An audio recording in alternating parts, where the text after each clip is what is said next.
I spent $2,000 and 3 weeks of my life making my cousin's wedding beautiful. Flowers, centerpieces, lights, 25 tables. And when it was over, when everyone said it looked perfect, she said, "Your family, Tia Rosa. You're not going to charge me, right?" Before I tell you what happened, if you're new here, subscribe. Turn on notifications. I don't want to lose you. These stories travel far. Tell me in the comments where you're listening from tonight.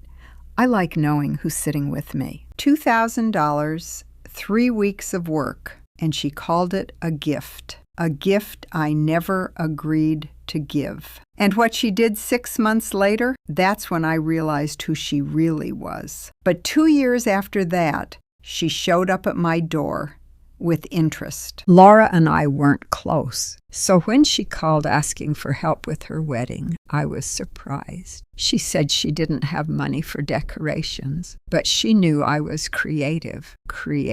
What she meant was free. She showed me Pinterest boards, gold accents, rustic elegance, 25 tables. I told her clearly, "I'll do the labor, but you pay for materials." She agreed. Then she said, "Can you front it? I'll pay you back." I should have said no. I didn't. For 3 months, my apartment wasn't a home. It was a factory. Hot glue burns, paint under my nails, midnight lace cutting. I burned my hand so badly one night. I still have the scar. There were nights I stared at the clock thinking I have work in 5 hours, but no one else was going to do it. So I did. She came over, smiled, hugged me, called me amazing, promised again she'd pay me back after the wedding. The wedding was beautiful. Everyone complimented her. She told people I was talented. I waited. She didn't pay. Not that week, not the next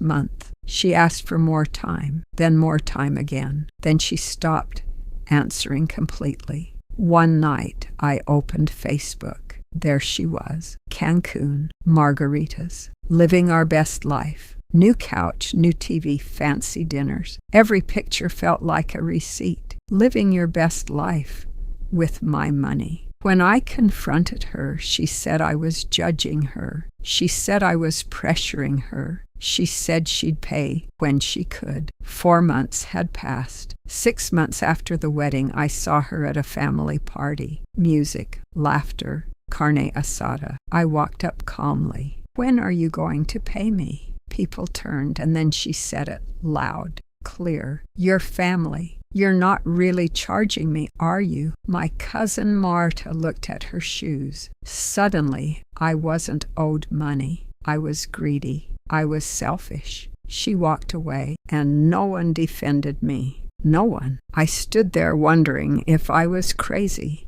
My daughter Sophia called me after the party. She was angry. Angrier than I was. She said, "Take her to court, Mom. You have everything. Receipts, messages, all of it." I had the proof. I didn't go. Not because I couldn't, because I chose something harder. I chose to wait. I stopped explaining myself, stopped defending myself. I kept the proof, and I waited. 2 years passed. One Sunday she knocked on my door. She looked older, tired, different. She sat on my couch and said, I was wrong. She said life had humbled her, that every time someone took advantage of her kindness, she thought about what she did to me. Then she handed me an envelope, $2,500, $2,000 owed, $500 interest. For making you wait. I didn't smile. I didn't say I told you so. I just said, thank you. Here's what I learned. Some people don't grow when you argue with them. They grow when life argues with them. Patience isn't weakness. Forgiveness isn't surrender. And boundaries, they are necessary. She paid me back. I forgave her. But I will never front money like that again, because forgiveness and protection can live together.